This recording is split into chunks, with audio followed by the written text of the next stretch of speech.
আসসালামু আলাইকুম প্রিয় দর্শক, আজকে আপনাদের একটি বৃদ্ধ মহিলা ও গরুর গল্প শোনাবো। এক গ্রামে এক বৃদ্ধ মহিলা থাকতো। তার একটি অনেক সুন্দর গরু ছিল। সেই গরুটিকে সে অনেক ভালোবাসতো। গরুটিকে সাথে নিয়ে সারাদিন সময় কাটাতো। গরুটিকে নিয়ে ঘুরতে বেরোতো। গরুটিকে অনেক ভালোবাসতো সে। গরুটিকে ঘাস খাওয়াতো পেট ভরে। গরুটি বৃদ্ধ মহিলাকে অনেক দুধ দিত। সেই দুধ বাজারে নিয়ে যেত, বাজারে নিয়ে বিক্রি করত। ভালো দুধ খেয়ে সবাই অনেক মজা পেত। বৃদ্ধ মহিলা খুব খুশি থাকতো। সেই দুধ বিক্রি করে সে অনেক টাকা রোজগার করত। সে খুব খুশি ছিল।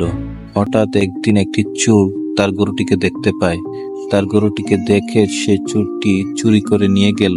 সেই চোর চুরি করে নিয়ে যাওয়ার পর বৃদ্ধ মহিলাটি গরুটিকে অনেক খোঁজাখুঁজি করে। বৃদ্ধ মহিলা ঘাস খেতে গিয়ে তার গরুটিকে খুঁজে পায় না। সে বিষণ্ণ মনে এদিক ওদিক খুঁজতে থাকে গরুটিকে।